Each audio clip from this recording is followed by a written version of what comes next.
Ladies and gentlemen, welcome back to another video. I am your sweet Zionist prince, Tal, the traveling clad, coming at you live from Israel. Things are a-brewing here in Israel. Trump put out a statement the other day announcing that he wanted to move Gazans from Lebanon, or from Gaza, into Jordan and Egypt. Not Lebanon. I don't think Lebanon can handle it. An IDF soldier had to chime in, and here's what he had to say. Thank you, President Trump, for understanding that the Gazans have nowhere to come back to, and in order to help out their future generations, have some type of normalcy and a future that is not entrenched in jihad and devastation, they need to go to anyone of their similar religion and cultured countries around in the region, very close by. I love how much you can hear just like tractors in the background. He's probably in Gaza right now, or on the border at the very least, and just like things being destroyed and bulldozed in the background. I mean, it's a very real, very raw video. We have, as you suggested, Egypt and Jordan, and you even suggested further away in Malaysia and Indonesia and plenty of other places. We also have Syria, that's like 250 miles away. And they're rebuilding Syria right now, and they would love to have as many Sunni brethren as they can. I don't think that that's true. I will say, I think this soldier was on point up until that point. I don't think anybody genuinely wants the Palestinians, whether they were Sunni or Shia, because Palestinians tend to be very extreme and very violent. And whether they were in Syria or in Jordan or in Lebanon and every country, or even in Egypt, every country they've been brought to, they have acted in the country's worst interests, destroying the country from the inside, trying to overthrow the government, trying to attack innocent civilians, killing people, attacking U.S. Army bases. They've been proven to be a very, very uninhabitable people, just a people that you can't transition into a different place. And it's not like they act any better here in Israel or in Palestine. Whether they're busy killing each other through Hamas, PIJ, Fatah, having civil wars with each other, or killing Jews and other ethnic minorities, that literally, unfortunately, the Palestinian people have just proven that they're incapable of transitioning into being normal human beings, behaving like just like rational human beings.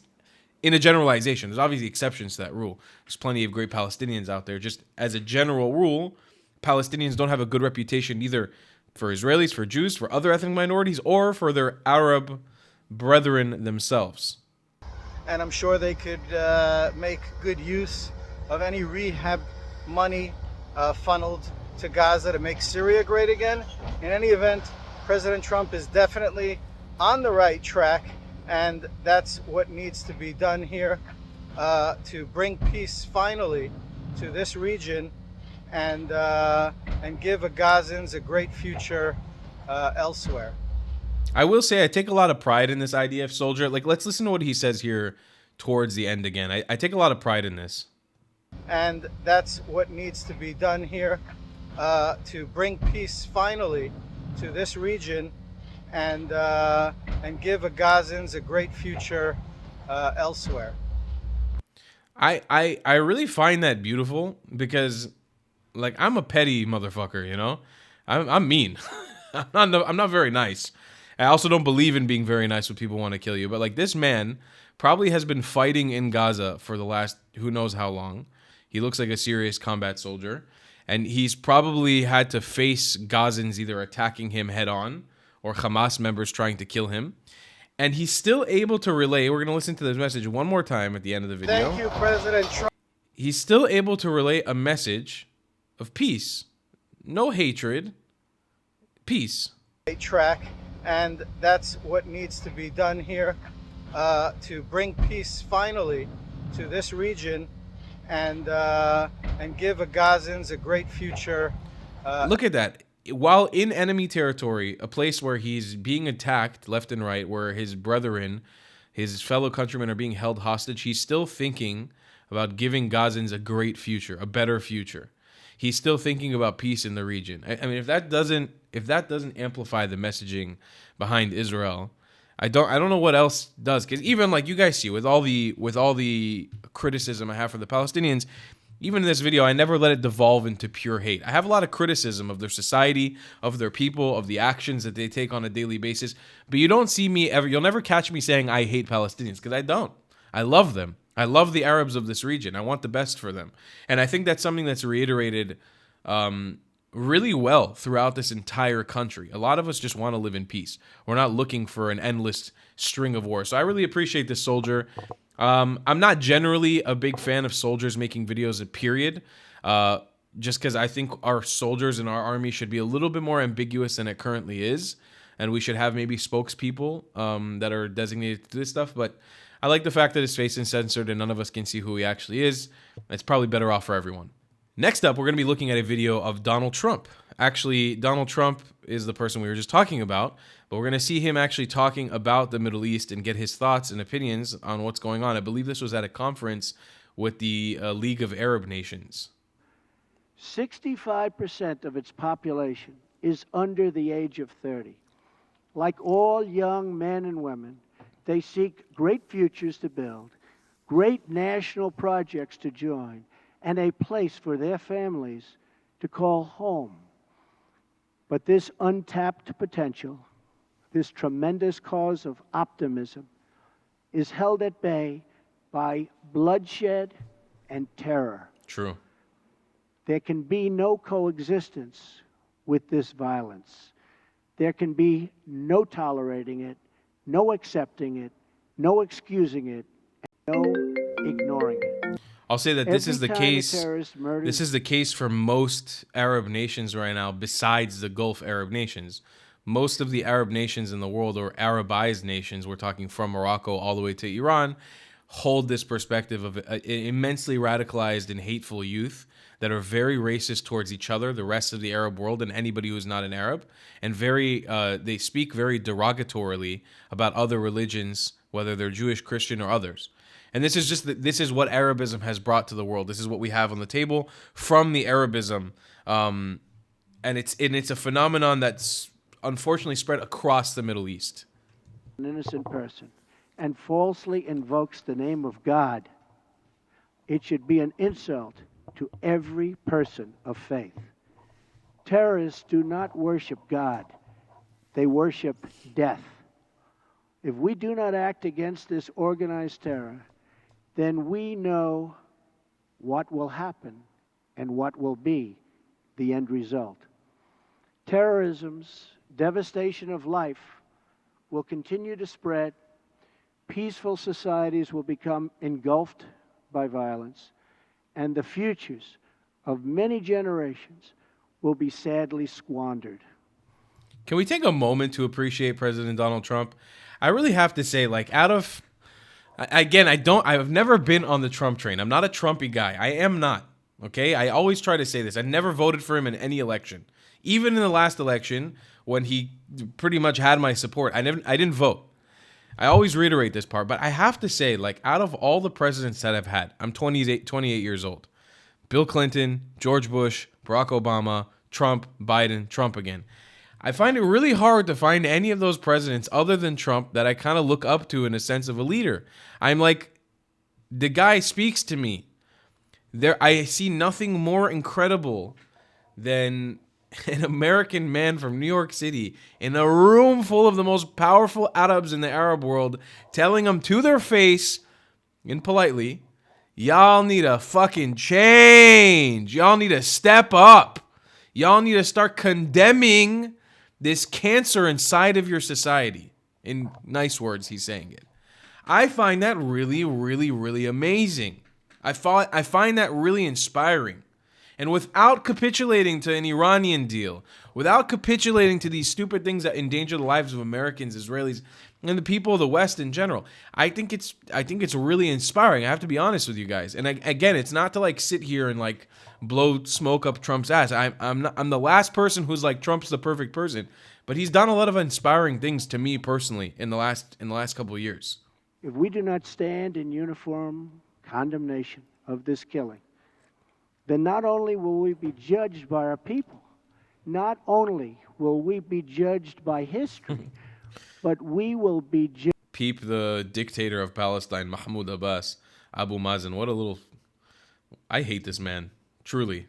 I don't hate Palestinians. I hate this man. And most Palestinians hate this man. Look at him sitting there with his Pellegrino water and chocolate balls and wafers while his people starve to death. What a freaking jackass. Judged by history, but we will be judged by God. This is not a battle between different faiths, different sects, or different civilizations. This is a battle between barbaric criminals who seek to obliterate human life and decent people, all in the name of religion. People that want to protect life and want to protect their religion. This is a battle between good and evil. When we see the scenes of destruction in the wake of terror, we see no signs that those murdered were Jewish or Christian, Shia or Sunni. When we look upon the strains of innocent blood soaked into the ancient ground, we cannot see the faith or sect or tribe of the victims. We see only that they were children of God whose deaths are an insult to all that is holy. But we can only overcome this evil if the forces of good are united and strong, and if everyone in this room does their fair share and fulfills their part. You bet your ass they're not going to, by the way. A room full of Muslim leaders like this is a room full of absolute failure. Everybody in this room, for the most part, minus a few, are corrupt individuals who seek nothing but money and the destruction of their own civilizations and chasing and killing as many Christians and Jewish people as they can in their countries. Of the burden. Terrorism has spread all across the world, but the path to peace begins right here on this ancient soil in this sacred land. America is prepared to stand with you in pursuit of shared interests and common security. But the nations of the Middle East cannot wait for American power to crush this enemy for them. Amen. The nations of the Middle East will have to decide what kind of future they want for themselves, for their country, and frankly, for their families and for their children. It's a choice between two futures, and it is a choice America cannot make for you.